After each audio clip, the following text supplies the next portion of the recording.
Hello and welcome to this video. I'm Ellen Cool, your host for the evening or the daytime whenever you're watching this, and I don't know what I just did for this opening.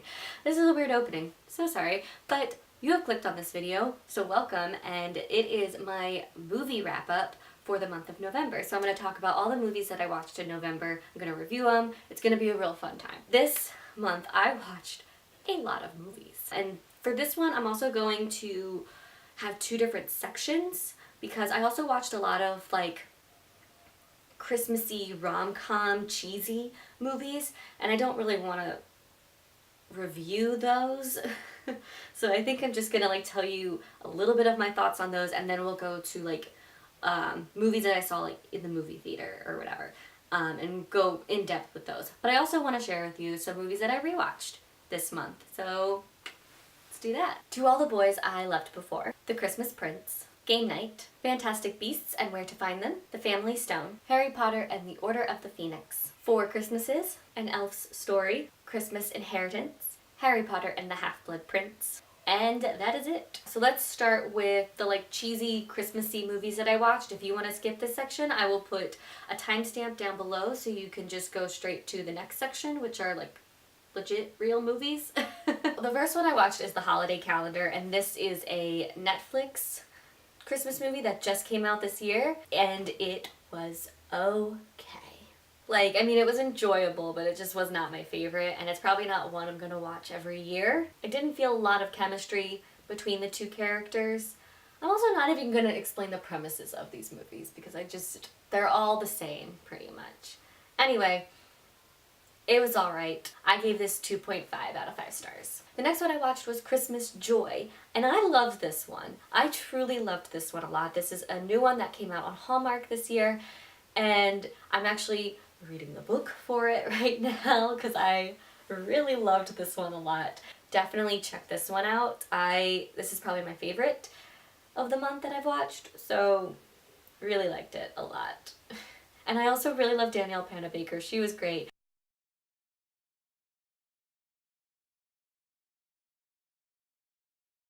The next one I watched is Christmas Next Door. This was a Hallmark Christmas movie, I think from like 2 years ago, or was it last year maybe? I can't remember. Again, another one that was okay. I mean, they're enjoyable, but this one, again, not a favorite of mine. But I did really like this one. I love how it starts off with them like hating each other, and of course he hates Christmas. Then she brings it out of him, he starts liking Christmas and he starts liking her. The acting was average, but the story was okay. So I gave this one 2.5 stars as well. Then I watched the Princess Switch. Not the Christmas Switch. The Princess Switch, which is another new Netflix Christmas rom-com that came out this month, and oh my god. It was bad. But it also stars Vanessa Hudgens. Oh my god. Vanessa Hudgens pretending to be two different people was just hysterical to watch. Like, I think that's why I love these movies so much, because I laugh at how bad they are. And it's fun. But yeah, no, this one was bad. And this one had a lot of baking in it too, which was, I really liked that. I like baking. So anything with baking in it, I'm sold. But it's, oh my god. Again, predictable, light and fluffy, but the acting is terrible. But I gave this one 2 stars. Again, I probably won't watch this one again. Next one I watched was Merry Christmas. I thought I was going to hate this one. I surprisingly really loved this one. Like, yes, the acting was bad, but I was able to overlook the bad acting because I was like, I don't care. I really like this story a lot. And I love that it just involves an elevator a lot, and there's kissing in the elevator because there's some mistletoe. I actually watched this one 2 times this month because I liked it a lot more than I was planning to. So I say check this one out too if you really like cheesy Christmas rom-coms. I gave it 3.5 out of 5 stars. The next one I watched is A Shoe Addict's Christmas, and this one just came out this year on Hallmark.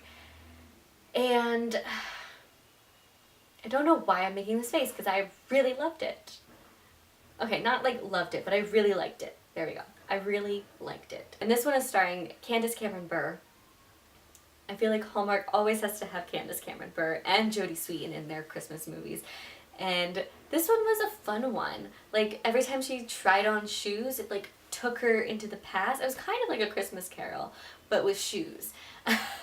She would put on a pair of shoes and it would take her to like a Christmas past, and she would learn something about how she handled that situation and how it could have better been handled. And she, again, ends up at the end becoming super close, like a lot closer with friends and family, and then decides to go onto a love path and a better career path, and it's just, yeah. I really liked this one. I gave it 4 out of 5 stars as well. And then the last cheesy Christmas rom-com that I watched is another one on Netflix, and it's The Christmas Wedding Planner. And this was one of the worst I have ever seen. It was so bad. I have never laughed out loud as much as I did at the ending of this movie. It is the worst ending I've ever seen to a Christmas rom-com. It was, oh my god, it was just horrible. It was so horrible. And the acting was terrible. There was like no chemistry between them, and it's like the dialogue, I was like, what happened? I gave this one 1 star. Don't watch it. Please don't watch it. So now let's move on to other movies, like movies that were in movie theaters and stuff and whatever that I watched. Stuff that aren't essentially Christmas rom-coms. The first one is The Nutcracker and the Four Realms. This is basically just a take on the ballet, The Nutcracker, and the book, The Nutcracker. We follow this girl. She lost her mother, and so at this Christmas party with family and friends, I guess, she's following the rope that will lead to her present, but it ends up leading to a realm that her mother created for her toys. She ends up trying to like go on this adventure and save the realm because it's not dying, but like they're in a war with Mother Ginger. It's a thing. But this did not get a lot of really great praise. Not a lot of people liked this movie, but I loved this movie. I had so much fun watching it, and I really loved the CGI and the production value.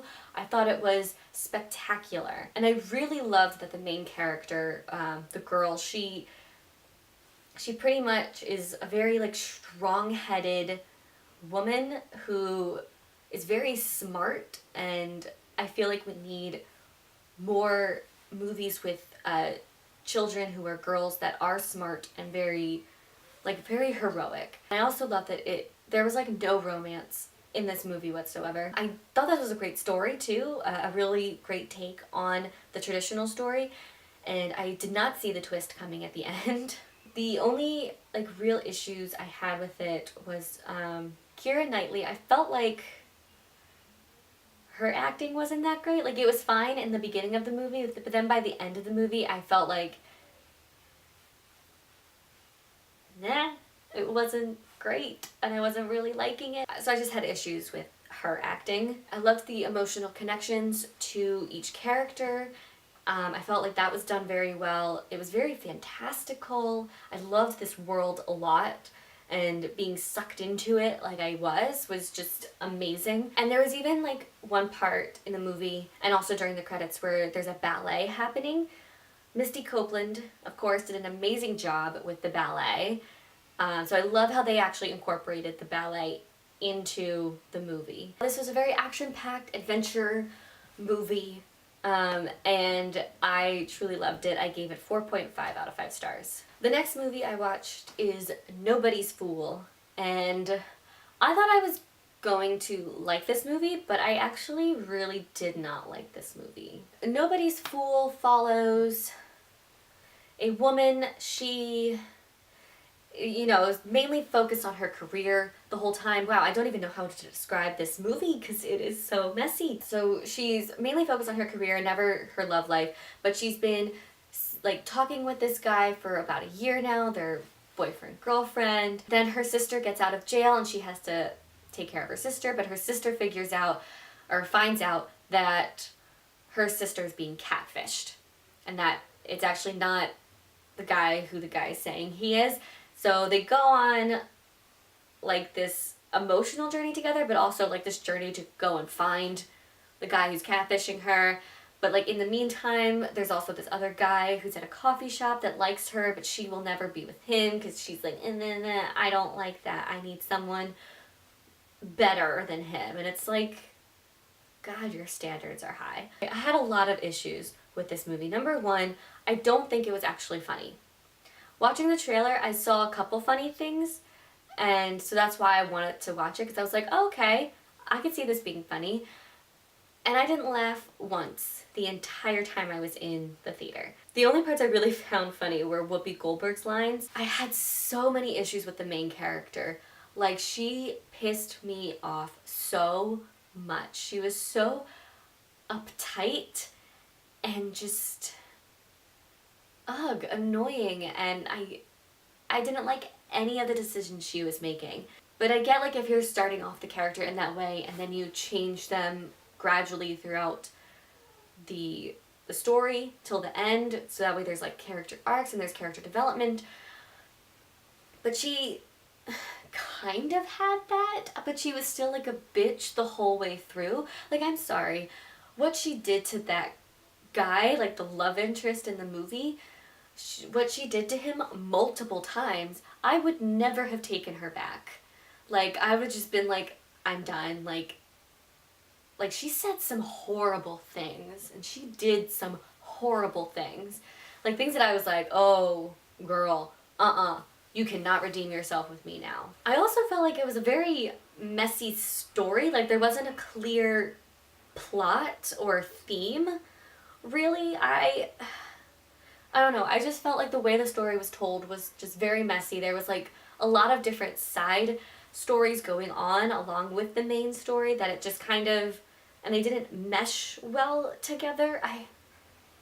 I don't know. I was just very underwhelmed watching this movie the whole time. I did, however, like the concept of the film and the concept of the story. I just don't think it was executed well. And it was somewhat charming, but it was just kind of hard to see the charming parts through all the crap that I saw. I liked Amber Riley and I liked Whoopi Goldberg, but that was about it. Everyone else I was not a huge fan of. So I gave this 2 out of 5 stars. The next movie I watched is The Grinch. And this was another letdown for me. I was very excited to see another take on How the Grinch Stole Christmas, which is one of my favorites. I love the Jim Carrey version so much, but this totally did not live up to the Jim Carrey version.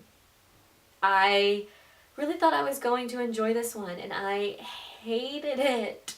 This is another movie where I did not laugh the entire time watching the movie. I just sat there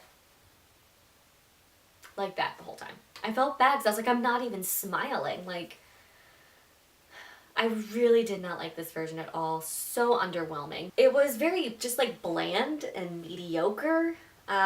Maybe kids will like it. I actually don't know. When I was in the theater, I think there were kids there, but like I never heard anyone laughing. I think I heard kids laugh a few times, but it was at like the stupid parts, like, oh, someone fell down.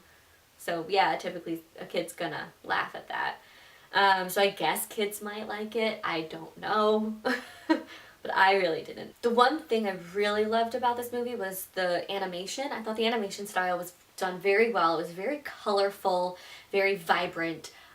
So I liked that a lot. But overall, I gave it 1.5 out of 5 stars. So the next movie I watched is Bohemian Rhapsody, and this is a movie that follows the life of Freddie Mercury, who is also known as Queen. He came out with a ton of classic, really great songs that we all still listen and love to this day. I remember hearing so many mixed things about this movie that I didn't quite know what to expect or what I was going to feel about this movie, but I'm so happy I watched it because I loved this movie. I really loved the story. I felt like the acting was absolutely incredible.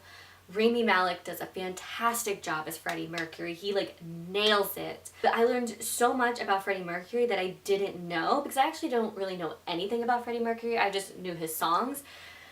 But learning about his life and the people that were in it, like, I truly loved learning about that. I loved the concert at the end. Like, They actually legit did an entire long concert performance, which was great.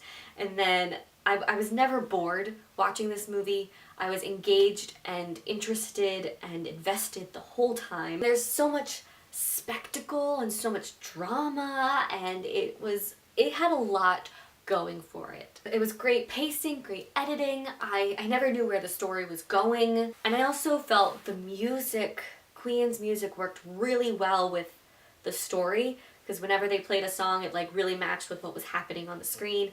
Anyway, I just really loved this movie, but I gave it 4.5 out of 5 stars. The next movie I watched is Fantastic Beasts: The Crimes of Grindelwald.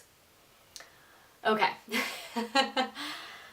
I could go into a huge, like, half-hour rant on this movie, but I don't want to do that for this video because I do want to keep it somewhat short and concise. I enjoyed it. I did. I really liked it, but I had a lot of issues with it. So let me just say the issues that I had with it. Number one, probably the biggest issue for me, was the inconsistency. I'm a Harry Potter nerd, okay? So I know everything there is to know about Harry Potter and the characters and the world and the magic system and just how everything works, pretty much.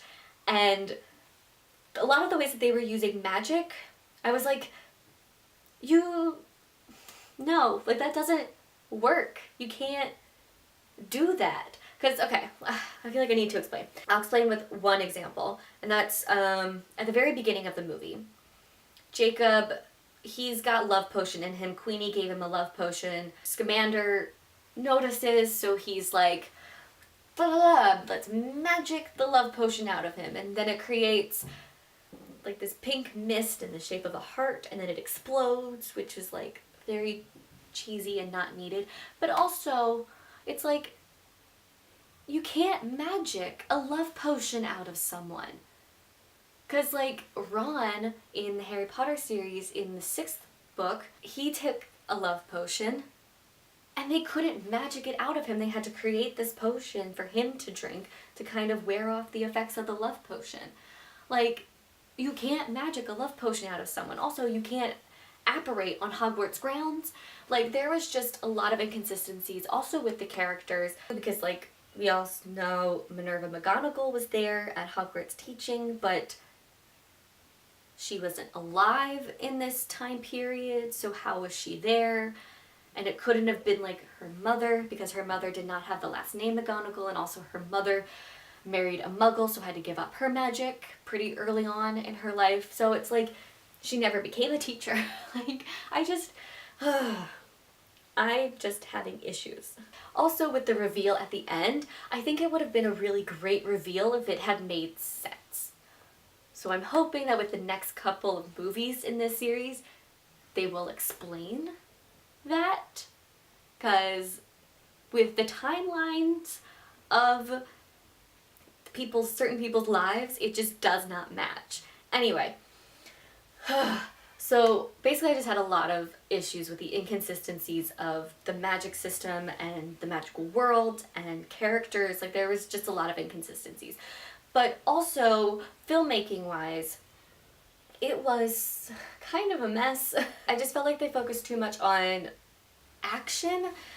I don't know, because I also felt like there wasn't a whole lot of action, but like I felt like they didn't focus a lot on character interactions, which I felt like was really needed, because I felt like a lot of characters were saying things and doing things that didn't quite make sense as to like why they were doing those things or why they were saying those things. I was just very confused, and I feel like it's because they might have had that dialogue scene that explained that change or explained why they did that, but they took it out, and so now it doesn't make sense. Anyway, yeah, so I just feel like we missed a lot of character moments that were probably very important and very needed. I also just felt like this movie was more of a lot of build-up and exposition and explanation for a really great third movie. Those are pretty much my issues with it, but there were some things I liked. Okay, don't get me wrong, I still very much enjoyed this movie and this story. I felt Jude Law as Dumbledore was perfect. He did such a good job as a younger Dumbledore. Really loved him. I also just love Jude Law in general. He can do no wrong in my eyes. I really loved learning the backstory of Lita Lestrange.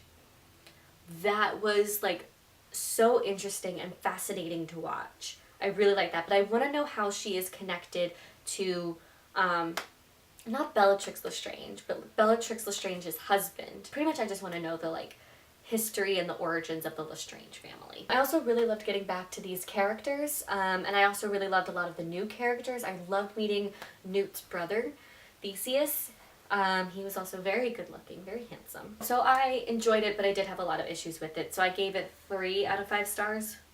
But I am still looking forward to the 3rd movie whenever it comes out. The next movie I watched is a Christmas movie, but it's not a Christmas rom-com, and it's on Netflix, and it's called The Christmas Chronicles. I thought this was just gonna be like a fun, cheesy adventure movie, but it wasn't. I didn't feel like it was cheesy at all. I just felt like it was a really great, fun Christmas movie that I kind of want to watch every year. Kurt Russell as Santa was just hysterical. This story follows these 2 kids, brother and sister. Their dad recently died, and so they're both kind of grieving in their own ways, but they also are getting into fights with each other. But then Christmas Eve they decide to catch Santa, and they succeed, and they end up going with Santa on this adventure, on this journey to try and give all the kids toys, but also save Christmas, because they end up ruining it a little bit. I don't want to say how. It was very fun, and it was funny, and I liked this one a lot. I also loved that not only was it a fun movie, it was also very heartfelt. There were like little bits here and there of like emotional tethers, so that kind of like just gripped your heartstrings. I also liked that it was a fresh take on some holiday tropes that you normally see in movies, but it felt new watching this one. The only thing is the elves really creeped me out. I didn't like the elves. Some of it was also a little bit too hard to believe, and just kind of got a little too much. But overall, I really did enjoy it, so I gave it 4 out of 5 stars. The next movie I watched is Green Book, and I was very excited to see this movie, and I'm happy I did eventually get to see it, because I really loved this one. The acting, again, another movie with such incredible acting. I love Viggo Mortensen's acting. I feel like he does an incredible job. Ugh, loved him. This, I believe, takes place in the 50s, and we follow, this is also based off of a true story. We follow this guy who's very Italian, and he is a little bit on the racist side, still doesn't see the other color as equals pretty much, and he gets hired to be a driver and bodyguard for a piano player who is black. And he's a very famous, very accomplished piano player, and he is going to be performing all throughout the Deep South. They end up forming this friendship and this relationship that is just really great. Like, they mesh well together, very well, and it just they become closer and closer and closer with each stop, and he starts seeing and opening his eyes to the differences in how the African Americans are treated compared to what he knew and how he's treated. It's that type of story, but again, another story that has a lot of heart to it. And I mean, I cried. I'm gonna say it, I cried watching this movie. I thought it was just such a great story, and I loved the journey that it took me on. I also felt like the pacing was perfect and the dialogue was spot on. I really, but did I have any issues with it? I don't know if I really had any issues with it, but it's definitely like a story and a movie that I won't forget. And it's definitely one I want to watch again and again. So I gave this movie 5 out of 5 stars. And then the last movie that I watched this month is Instant Family. I have been trying to see this movie all month, and I finally saw it. I was not expecting a whole lot out of this movie, but I got a whole lot out of this movie. This was a very pleasant surprise at how much I really, truly love this movie. This is also a movie based off of a true story. We follow a couple. They decide that they want to go into fostering, and they want to foster some kids. So they decide that they're going to foster this one teenage girl, but she ends up coming with 2 other kids, her brother and sister. So this couple take in 3 kids, and it is a hellish nightmare, but it also has some good moments, and it's just really cute and really sweet. But you also get to see meet other parents who are fostering kids and how it's going with them, but you mainly follow this one couple and this one family in this story. And it was just, oh my god, again, another movie where I went through like so many emotions. Like I was crying, I was laughing, I really, again, felt for the characters, and I felt like the actors did a really great job. It's just a feel-good movie with a lot of charm and heart and laughter. I also felt like it was very genuine and authentic. So, you know, I really loved it. I gave it 4.5 out of 5 stars.